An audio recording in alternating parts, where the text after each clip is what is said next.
Hi, I'm Lindsey O'Donnell-Welch. I'm executive editor with Decipher, and I'm here today at Black Hat USA, joined by Beau Woods.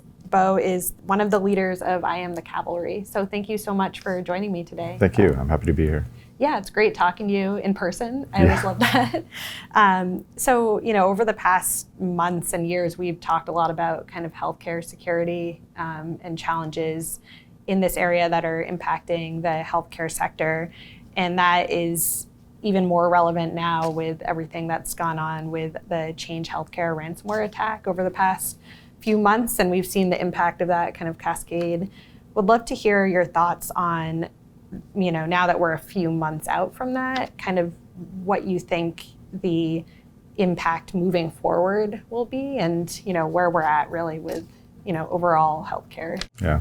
People in the security community, government agencies for a long time, probably almost a decade, have been ringing alarm bells about healthcare cybersecurity. The 2017 HHS Task Force report on cybersecurity said that healthcare is in critical condition. So that was observations from the previous few years led them to that conclusion. And they listed a number of things in that report, which came out, I think, just before NotPetya hit and affected tons and tons of hospitals. After the current spate of ransomware started with Hollywood Presbyterian Hospital back in January 2017. Since then, we've seen all the attacks escalating. And so far, the best response that we've seen, the pinnacle of industry achievement and what they're going for is that earlier this year, they published a report saying that by 2029, they want to emerge from critical condition. So 12 plus years of being in critical condition is the best that we can do? I don't think so. We have to do better. And it's something that everybody knows we need to do, but we're reluctant to have the political and organizational will to do so. With all of the billions, maybe tens of billions of dollars spent on losses, on recovery, not to mention countless lives lost from ransomware attacks, from other types of disruptions to our healthcare supply chain and chain of operations. It is now way past the point where it's more costly to secure things than to leave them insecure. We know at a systemic level that insecurity is way more expensive than doing the right thing from the get-go.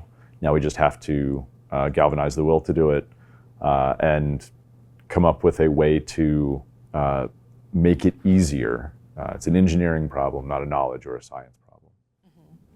Right. What are some of the main challenges really that's stopping, I guess, healthcare organizations from taking that next step to that first step, really, in some cases, to kind of get there? And by the way, when I say healthcare, that it's a very broad term, but that could encompass anything from healthcare providers to doctors' offices to, other entities. Yeah, so various different healthcare providers have different incentive structures, different motivations, different things that are causing them to either invest or not invest in security as opposed to directly in patient safety. For many organizations, particularly a lot of the ones that I look at, which is the ones that are nonprofit, they may be in what would otherwise be care deserts in rural parts of the country, rural parts of the globe. They're operating on very, very thin margins. They might have a few weeks of cash reserve, and that's it. So for them to take a significant portion of that and to put it into something that is outside of their budget cycle, to invest in something like that, it's really difficult for them. And so they're rolling the dice hoping that nothing happens. It's also really hard for them to find staff. In the 2017 HHS Task Force report on cybersecurity said that about 85% of healthcare organizations lack a single full-time qualified security expert. So who's going to do all the investment? Who's going to build the case for it? Who's even going to do the risk assessment to see where they're most prone to adversaries and accidents causing them harm or disruption to care delivery? And so it's really, really difficult to get started. The incentive structures haven't been built into it over many, many years. And healthcare is an industry that runs a lot on momentum, on empirical evidence. But if you're not looking for evidence, you can't find the evidence to build the case. And it's hard to look for evidence in cybersecurity. Other organizations, ones that are cash flush, they have, many of them do have good security programs. Those are the ones that are by and large, in ISACs, information sharing and analysis centers.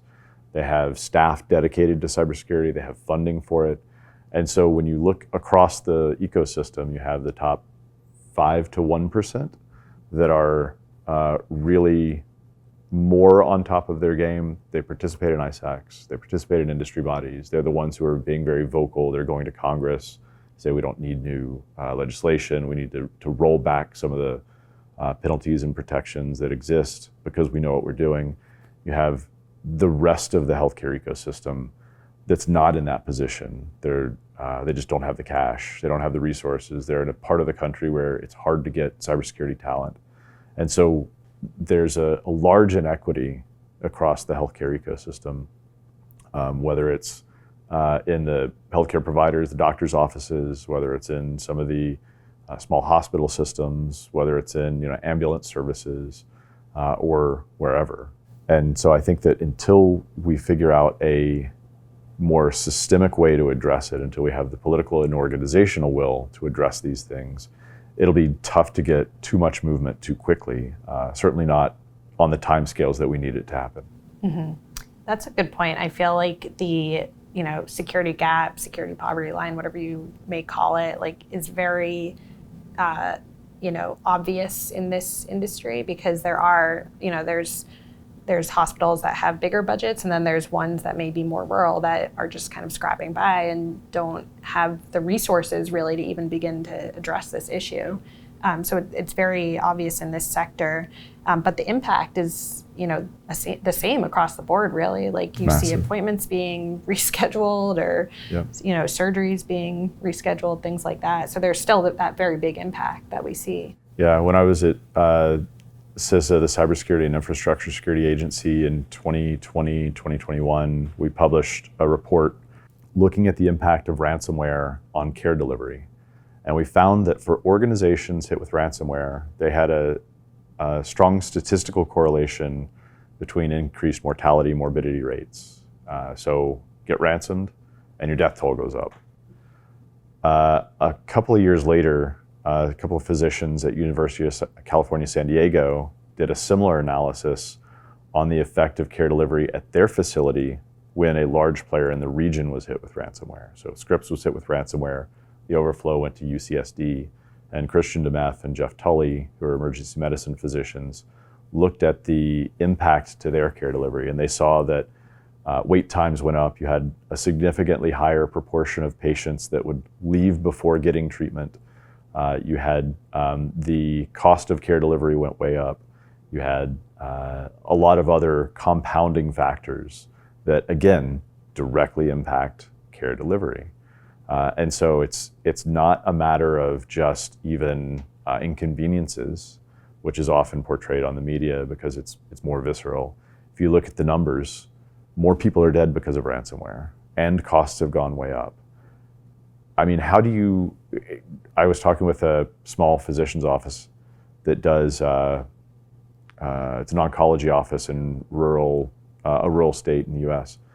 And they lost all their patient records of all the cancer treatments that they had given. So these are months to years long courses of treatment. Now you no longer know what you gave them unless somebody can remember it and recall it. It's awful. It's horrible. And it's not okay to preserve the status quo here. It's not okay to move slow but steady. We have to be more ambitious, more aggressive than we have been to close these gaps, to get up to where we need to protect our citizens. Because even if the current status quo was okay, there are future events that are coming that we know are coming, like China declaring that they're going to take Taiwan by 2027.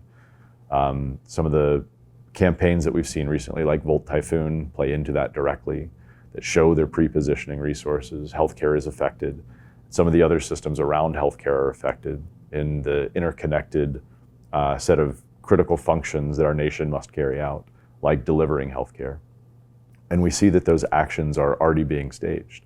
So if we can't have something in place in the next couple of years, we will find out exactly how prone we are and have been to these types of deliberate adversarial attacks, whether in peacetime or in a state of conflict. Mm-hmm. Yeah, well, let me ask you this. Do you feel like the Change Healthcare ransomware attack is going to be that event, or one of those events to light the fire under the feet of, the kind of the ones who are in charge of budget and resources for these different entities? And it does feel a little silly because we have been seeing all these ransomware attacks in the healthcare sector for years now, but like this one being so big, I guess, and publicized, do you think that that's going to really have an impact going forward? Yeah, I mean, Change Healthcare is one that has been on the news a lot because it affected people, a large swath of the population directly. It wasn't just sick people in hospitals. We couldn't just say, oh, well, it's the people over there that are affected. It's individual folks who couldn't go and get reimbursed for their medications or couldn't get care delivery or whatever. And so it's gotten a lot of popular attention. It has caused untold amounts of harm to American healthcare and public health. In addition, it's caused untold amounts of harm to the American healthcare economic system, to our GDP. And many organizations that were kind of on the brink of insolvency before Change Healthcare happened, because it was a direct hit to the financial reimbursement, they've now gone out of business, or they've been acquired by private equity, or they've been had to otherwise cut back on services, cut back on staff, which drives down the quality of care delivery. I'm an optimistic person by nature. I tend to be, which is not normal for most security people. And so I always hope that the last big incident that we had is the one that's going to finally open people's eyes. But so far, we haven't seen that. There have been congressional testimonies about what happened in Change Healthcare. How do we solve it? I think until we reconcile the fact that our healthcare system is so integrated, is so interconnected with everything else, other parts of it, and identify those systemic weaknesses, we can't get any farther. Right now, our current policy seems to be we'll allow the adversaries to map our critical key dependencies rather than doing it ourselves and being proactive about it. And that is not a sustainable way to run a country. Yeah, one compromised credential with an account without MFA should not have led to everything that it did. It's just insane that the cascading effects of that. Yeah, it's interesting too, just from my standpoint as a reporter, watching that incident kind of lessen in the news over recent months. I've been like, this is something that we still need to be talking about, and talking about kind of the implications of this attack and what that means moving forward. But I have seen it kind of a little bit less being talked about over the past couple of weeks. So yeah, and abstracting out, now we know that Change Healthcare is a linchpin. We know that getting money to people is important. I don't know why we didn't know that before, but apparently we didn't. But you can also look at other things, other parts of systems. So one of the things that we did at the CyberMed Summit in DC earlier this year is we had an emergency medical physician come in and talk about other dependencies that exist at hospitals and care delivery. And in particular, water supply. If you don't have water, fresh, clean water going into a hospital, wastewater going out of a hospital, it's a matter of minutes to hours before that hospital has to shut down, basically close. You can't sterilize equipment. You can't cool the place. You can't run generators because they need backup cooling. You can't prepare food. You can't get water to the patients who are there. You can't do some of these basic functions. And there are others of those systemic dependencies. We know that they exist, but right now we're kind of treating healthcare as if it's a silo, as if it's a standalone. But it really depends on all of these other things. And we need to look at that integrated system of systems, what we call the national critical functions, to be able to shore up and assured defensiveness and resilience against some type of attack. And it's not necessarily about making the computers less hackable. It's about having better ways to deal with it when computers are down. When you can't depend on the undependable technology, how do you respond and recover at a human scale? Right, that's a really good point for sure. And that also applies to so many other critical infrastructure types of sectors, even beyond healthcare. Absolutely. We've seen with like Colonial Pipeline and some of these other ones. So awesome. Well, Beau, thank you so much for joining me today. Great seeing you. Yeah, you too. Awesome. Thanks. Take care.